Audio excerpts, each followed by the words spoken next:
Hi friends. జనం అసలుకి ఏం మోసం చేస్తున్నారో ఫ్రెండ్స్, మామూలుగా మోసం చేయట్లేదు. మొన్న మాకు 10 రోజుల క్రితం ఒక అన్న వచ్చి బియ్యం ఇల్లంబటి వచ్చాడు అనమాట. మాకు వద్దనే కుంది, బాగుంటాయమ్మ మా చేలో పండినవి తీసుకోండి అమ్మ అని చెప్పి గోల్ చేసి ఇచ్చాడు.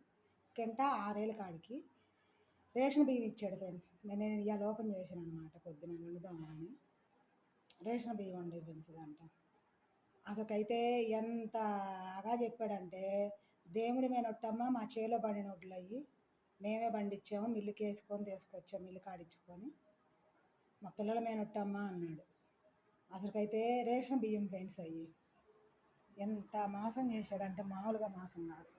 నేను పొద్దున అయ్యి కొంతమందికి ఇచ్చేసాను. ఇచ్చాడు పక్కన అక్క అడుగుతుంటే పక్కన అక్క కొన్ని ఇచ్చాను. జనాలు మళ్ళీ అసలుకి ఎంత ఘోరంగా తయారయ్యారు ఫ్రెండ్స్. అసలు చూడండి ఎట్టుందో రేషన్ బియ్యం, మరి ఘోరంగా తయారయ్యారు ఫ్రెండ్స్. ఇల్లంపటి వచ్చింది అయితే తీసుకోగాకండి ఫ్రెండ్స్. కింటా తీసుకోమని మమ్మల్ని అయితే గోల చేశాడు. మేమైతే ఇంకా కింటా తీసుకోవాలి, 50 కేజీలే తీసుకున్నాం అనమాట. వృధాగా 3000 రూపాయల డబ్బులు. మాకు వద్దనే కుంది, గోల చేసి ఇచ్చాడు.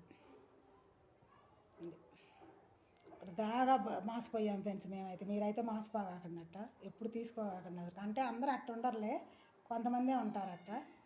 ఇంకా మాకు పక్కన అడిగితే కొన్ని ఇచ్చాను అనమాట పొద్దున బియ్యం అయ్యి. మీరైతే మోసపోగాకండి ఫ్రెండ్స్. మేము మోసపోయాను కాబట్టి చెబుతున్నాను. మాకు ఇంకా అప్పుడు నేను తీసుకొని కిందకి వెళ్ళేరికి మా ఇంటికల్లా ఆంటీ అని ఉంది. పోయినసారి మా ఆడబిడ్డ కూడా తీసుకుంది అన్నమాటనే. మా ఆడబిడ్డ అయితే 2 క్వింటాలు తీసుకుంది 10,000కి.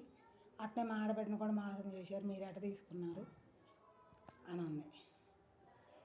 జనాలను అయితే అసలు నమ్మేటట్లేదు ఫ్రెండ్స్, మరీ ఘోరంగా ఉన్నారు. మీరు మోసపోగాకండి ఫ్రెండ్స్. ఉంటా ఫ్రెండ్స్, మోసపోగాకండి ఫ్రెండ్స్ మీరైతే. Bye friends.